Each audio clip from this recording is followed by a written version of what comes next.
കൊച്ചി ധനുഷ്കോടി ദേശീയപാതയിൽ നിരീക്ഷണത്തിനായി സ്ഥാപിച്ച AI ക്യാമറകൾ അപ്രത്യക്ഷമായി. കോലഞ്ചേരി മുതൽ മൂവാറ്റുപുഴ വരെയുള്ള ഭാഗത്ത് വാളകത്തും കടാതിയിലുമുള്ള ക്യാമറകളാണ് കാണാതായിരിക്കുന്നത്. കൊച്ചി ധനുഷ്കോടി ദേശീയപാതയിൽ നിരീക്ഷണത്തിനായി സ്ഥാപിച്ച AI ക്യാമറകൾ അപ്രത്യക്ഷമായി. കോലഞ്ചേരി മുതൽ മൂവാറ്റുപുഴ വരെയുള്ള ഭാഗത്ത് വാളകത്തും കടാതിയിലുമുള്ള ക്യാമറകളാണ് കാണാതായത്. രണ്ടിടങ്ങളിലും ക്യാമറകളില്ലാത്തതുമൂലം പാതയിൽ ഗതാഗത നിയമലംഘനങ്ങൾ വർദ്ധിച്ചിരിക്കുകയാണ്. കടാതിയിൽ സ്ഥാപിച്ചിരുന്ന ക്യാമറയാണ് ആദ്യം കാണാതായത്.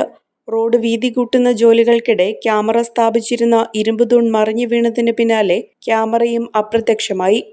ആഴ്ചകൾക്ക് മുൻപ് വാളകം കരട്ട ഭാഗത്ത് സ്ഥാപിച്ചിരുന്ന ക്യാമറയും കാണാതായി. നിയന്ത്രണം വിട്ട കാറിടിച്ച് ക്യാമറ പോസ്റ്റ് ചെരിഞ്ഞതിന് പിന്നാലെയാണ് ഇവിടെ നിന്നും ക്യാമറ കാണാതായത്.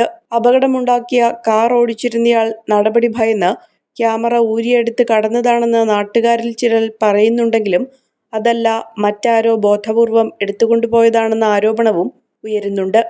NHAA അധികൃതർ ഇതേക്കുറിച്ച് പ്രതികരിച്ചിട്ടില്ല. പെരുവമ്മൂഴി മുതൽ കടാതി വരെ അപകടങ്ങൾ പതിവാണെങ്കിലും നിലവിൽ റോഡ് സുരക്ഷാ സംവിധാനങ്ങളോ നിരീക്ഷണ സംവിധാനങ്ങളോ ഇവിടെ പ്രവർത്തിക്കുന്നില്ല. പോലീസിന്റെയോ മോട്ടോർ വാഹന വകുപ്പിന്റെയോ പരിശോധനകളില്ലാത്തതിനാൽ വാഹനങ്ങൾ അമിത വേഗത്തിലാണ് പായുന്നത്. മാത്രമല്ല, റോഡ് നവീകരണത്തിന്റെ ഭാഗമായി പലയിടത്തും എടുത്തിട്ടുള്ള കുഴികൾ കൃത്യമായി മൂടാതെ കിടക്കുന്നതും കാൽനടയാത്രക്കാർക്കും വാഹനങ്ങൾക്കും വലിയ ഭീഷണിയാകുന്നുണ്ട്.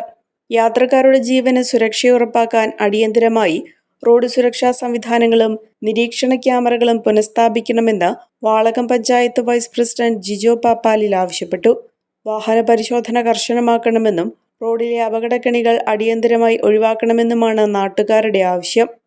അഹല്യയിലെ വിദഗ്ധരായ ഡോക്ടർമാരുടെ ചികിത്സ കൊണ്ട് എനിക്ക് എന്റെ കാഴ്ചശക്തി പൂർണ്ണമായും തിരിച്ചു കിട്ടി. ഇപ്പൊ എനിക്ക് ഈസിയായി വായിക്കാം. നേത്ര സംരക്ഷണത്തിന് നമ്മുടെ Ahalya. Ahalya foundation eye hospital, കേരളത്തിൽ എല്ലായിടത്തും.